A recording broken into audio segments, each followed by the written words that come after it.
Orchid child নামকরণ করা হয়েছে অর্কিড ফুল থেকে।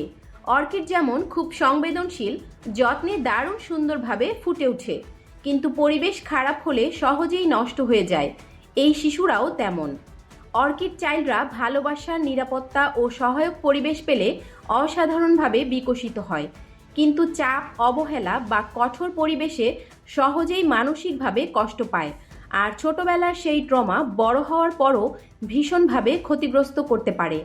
অর্কিড চাইল্ডের বিপরীতে আছে ড্যান্ডেলিয়ন চাইল্ড, যারা ড্যান্ডেলিয়ন ফুলের মতো প্রায় সব পরিবেশেই টিকে থাকতে পারে, সহজে মানিয়ে নেয় সামাজিক। তারা ড্যান্ডেলিয়ন শিশু। আমার বড় ভাই ছোটবেলায় ঘর থেকে বের হতেই ভয় পেত। ওকে নিয়ে ঈদে দাদাবাড়ি, নানাবাড়ি যাওয়া ছিল মুশকিলের ব্যাপার। সারা রাস্তা বাসে চিৎকার করে কাঁদত। বাসায় কেউ বেড়াতে এলে পালিয়ে থাকতো।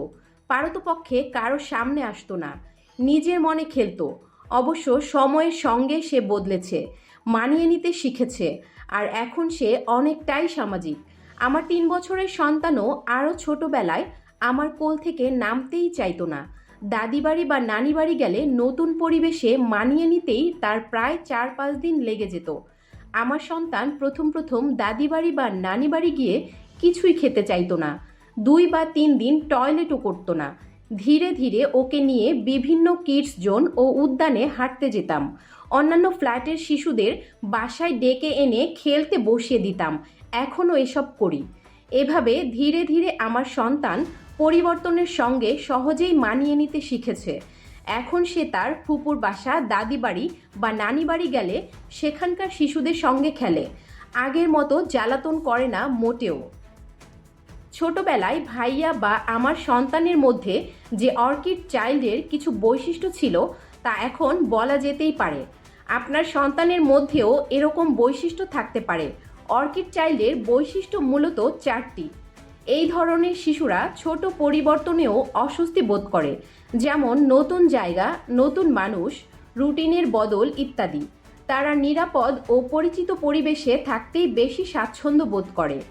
অপরিচিত পরিবেশে সহজে ক্লান্ত হয়ে যায়। দ্রুত বাড়িতে মায়ের কোলে ফিরতে চায়। জোরে শব্দ হলে, বিদ্যুৎ চমকালে, উজ্জ্বল আলোয়, ভিড়ে এই শিশুরা খুবই বিরক্ত হয়। অস্বস্তিতে বা ভয়ে কান্নাকাটি শুরু করে। এই শিশুরা সাধারণত নির্দিষ্ট খাবারই খেতে চায়। নতুন খাবার এড়িয়ে চলে, কারণ তারা নতুন কিছুতে অস্বস্তি বোধ করে। এই শিশুদের বন্ধু সংখ্যা একেবারেই হাতে গোনা, তবে অল্প কিছু মানুষের সঙ্গে তারা গভীর সম্পর্ক গড়ে। বড় সামাজিক পরিবেশে অস্বস্তি বোধ করতে পারে।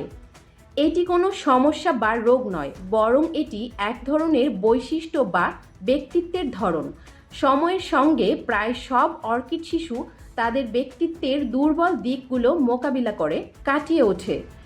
বিশেষ করে স্কুলে ভর্তির পর সঠিক পরিবেশ পেলে এই শিশুরা ধীরে ধীরে খোলস থেকে বেরিয়ে নিজেদের মেলে ধরার প্রয়াস পায়।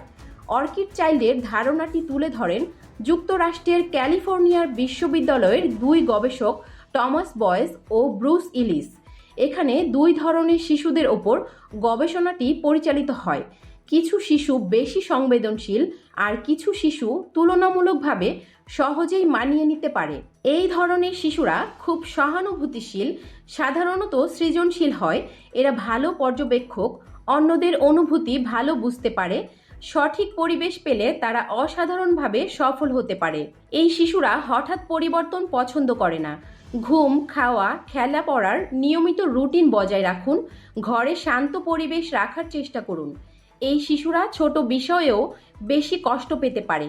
কোনো কিছু না বললে মেনে নিতে পারে না, ভীষণ জেদ করে। তাই নাটাকেই ঘুরিয়ে পেঁচিয়ে বুঝিয়ে বলুন। একবারে বড় পরিবর্তন না এনে ধাপে ধাপে নতুন পরিবেশ বা মানুষের সঙ্গে পরিচয় করান। পড়াশোনা, পারফরমেন্স, সামাজিক প্রত্যাশা, কোনো কিছু নিয়েই শিশুকে চাপ দেবেন না।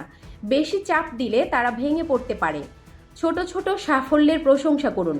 ব্যর্থ হলেও উৎসাহ দিন।